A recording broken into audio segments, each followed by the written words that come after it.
Budget LS Factory 5 Roadster build update coming right up.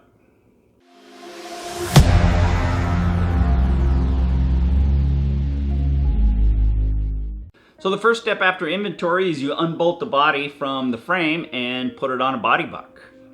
The purpose of the body buck is to hold the shape of that fiberglass over months or probably years. And the one that I had made is extra tall, so I could use that as storage underneath. And I also had wheels put on it so I can wheel it in and out of the garage. In addition, I had a shelf made just below the body because that's a great place to put all of those aluminum body panels, which are mostly flat, because storage is a premium in my garage.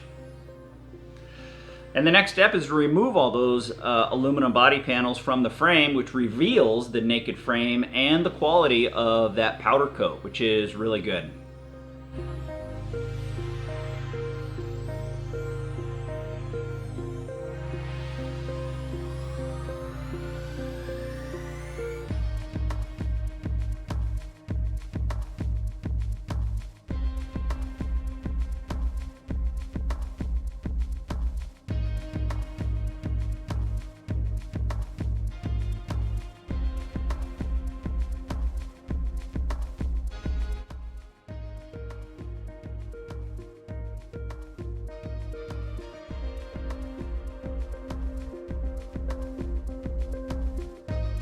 The first step is to put these F panels on, and drilling those and a little bit of silicone in between the frame and the panel was no problem, and they look great.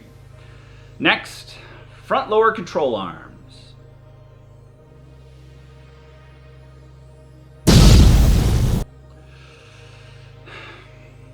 Next step, front upper control arms. Now, if you're watching build videos, you're probably watching this guy over at his YouTube channel called Jaw Industries.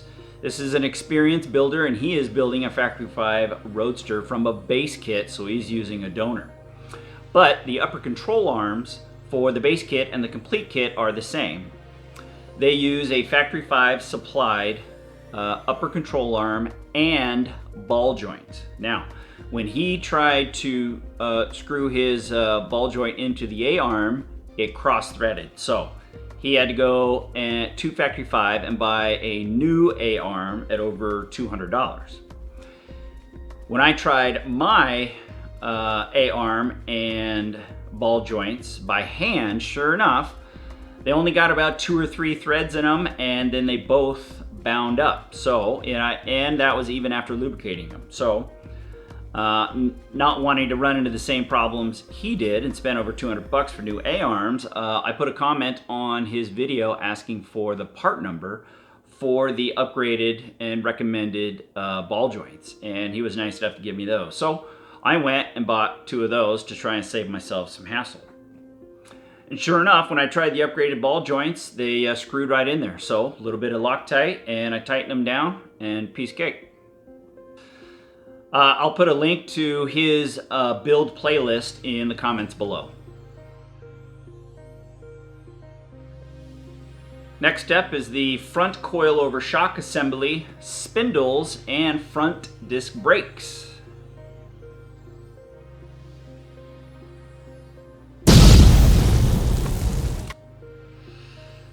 Well, we'll have to skip that. Next step is rear end axle preparation. Thanks for watching.